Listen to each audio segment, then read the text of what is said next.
رحمۃ اللہ علیہ کے کلام کو سنا۔ دیکھو سرکار تو کرم فرماتے ہیں نا جی، لیکن ہمارے اندر کمی ہے۔ شاعر کہتا ہے سرے میں فل کرم اتنا میری سرکار ہو جائے، سرے میں فل کرم اتنا میری سرکار ہو جائے، نگاہیں منتظر جائے اور دیدار ہو جائے۔ یہاں پر سرکار حضرت شاہ عبدالعزیز محدث دہلوی رحمۃ اللہ علیہ نے کلام الہی کو پڑھا، محبت سے پڑھا، کلام الہی سمجھ کر پڑھا، کلام سے محبت کرتے ہوئے پڑھا۔ سرکار گنبد خضرا سے اپنے غلام کے کلام کو سننے کے لیے تشریف لائے۔ ہم بھی اگر کلام سے پیار کریں گے، یہ کلام ہم سے پیار کرے گا، اور جب کلام ہم سے پیار کرے گا صاحب کلام خود پیار کرے گا، اور صاحب کلام جب پیار کرے گا نازل کرنے والا خالق اور مالک رب العالمین بھی پیار کرے گا۔ یہ طریقے سے ہے، یعنی ڈائریکٹ نہیں ہے، یہ واسطوں کے ساتھ ہے۔ آپ کلام سے پیار کریں، کلام کس کا کلام ہے جی؟ اللہ کا۔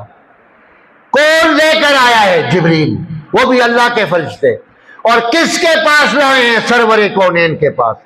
تو دیکھیں قرآن سے جب ہم قرآن کا تعارف پوچھے کہ اے قرآن تجھے بھیجنے والا کون ہے، تو قرآن گویا ہوتا ہے اِنَّهُ لَتَنزِيلٌ مِّن رَبِّ الْعَالَمِينَ، یہ کلام رب العالمین کی طرف سے تمہارے پاس آیا ہے، رب العالمین کی طرف سے۔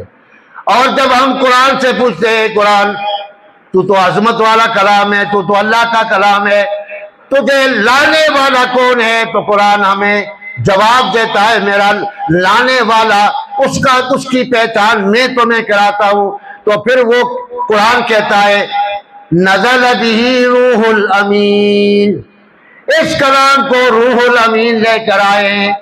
تو جب تعارف اس طرح پیش کیا تو پھر ہم کلام سے پوچھتے ہیں اے اللہ کے مقدس کلام تو کس کے پاس آیا ہے، تو اللہ فرماتا ہے علی قلبک لتکون من المنذرین، یہ کلام ہے محبوب آپ کے قلب انور پر نازل کیا ہے۔ اور یہ اس کا دیکھو حضور علیہ السلام کے قلب انور پر جب قرآن نازل ہوتا تو آقا کریم علیہ السلام کے چہرے والضحا پر اس کے اثرات نمایاں ہوتے، اور موٹا موٹا پسینہ سرکار کے پیشانی سے نیچے ٹپکتا، موٹا موٹا پسینہ، یعنی قرآن کی عظمت کا کام تھا۔ صحابہ کہتے ہیں ہمیں اور کوئی پتہ نہیں چلتا تھا، لیکن سرکار کے چہرے پر تغیر آتا تھا، اور پھر سرکار کے چہرے پر تغیر آتا، اور سرکار دو عالم صلی اللہ علیہ وسلم قرآن کریم کو جب سنتے نا جبریل سے، تو آیت کو سنتے تو آپ کے چہرے والضحا پر موٹا موٹا پسینہ ہوتا تھا۔ یہ اثر تھا قرآن کا۔ قرآن تو اس سے معمولی کلام تو نہیں، ہم نے تو اس کو ایسے ہی سمجھا یہ کتاب ہے، کوئی کتاب نہیں ہے، اللہ کے محبوب پر نازل ہوتا تھا تو آقا کریم علیہ السلام کے رگ میں تغیر آتا تھا، اس کلام کا اثر تھا، اس کلام کا روب تھا۔ اس لیے تو اللہ فرماتا ہے محبوب آپ کے کلام آپ کے دل پر ہم نے نازل کیا تاکہ آپ میرے بندوں کے لیے ڈرانے والے بن جائیں، میرے بندوں کو جہنم سے ڈرائیں، میرے بندوں کو آگ سے ڈرائیں، میرے بندوں کو نیکیوں کی طرف ان کو راغب کرے، برائیوں سے ان کو ڈرائیں کہ تم برائیوں کی طرف جاؤ گے تمہارا دل سیاہ ہو جائے گا، جب تمہارا دل سیاہ ہوگا پھر تمہارے دل کے اندر دبا پڑ جائے گا، اس دبے کی وجہ سے تمہارے زبان کے اندر جو اثر ہے وہ ختم ہو جائے گا۔ دیکھو جو لوگ پیار کرتے ہیں نا قبروں میں ہوتے ہیں قرآن سے پیار کرتے ہیں۔ ایک صحابی اس نے اللہ کی محبوب کی بارگاہ میں التجا کی تھی کہ میں دنیا سے جانے کے بعد بھی کلام الہی کی تلاوت کروں۔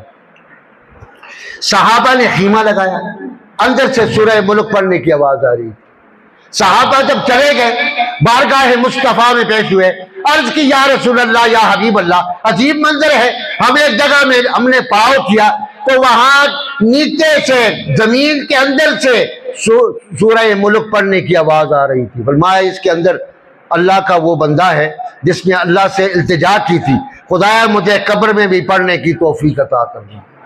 سورہ ملک جو لوگ پڑھتے ہیں نا جی، ان کو اللہ قبر میں پڑھنے کی توفیق عطا کرتا ہے۔ تو یہ کلام تو فائدے والا کلام ہے۔ اگر ہم سورہ ملک پڑھیں گے تو ہمیں فائدہ۔ سورہ واقعہ یہ شرطیہ طور پر آپ کو بھی کہتا ہوں جی، جو لوگ رزق کی تنگی میں گرفتار ہیں وہ ہر مغرب کے بعد سورہ واقعہ کو پڑھیں گے، اللہ اس کے رزق میں دن بدن اضافہ کر دے گا۔ تو کلام الہی فائدے والا ہوا نا۔ اگر ہم پڑھتے نہیں ہیں، ہم قرآن سے تعلق ہی نہیں رکھتے تو قرآن ہمیں کیا فائدہ دے گا؟ ہم پڑھیں گے تو فائدہ ہوگا نا۔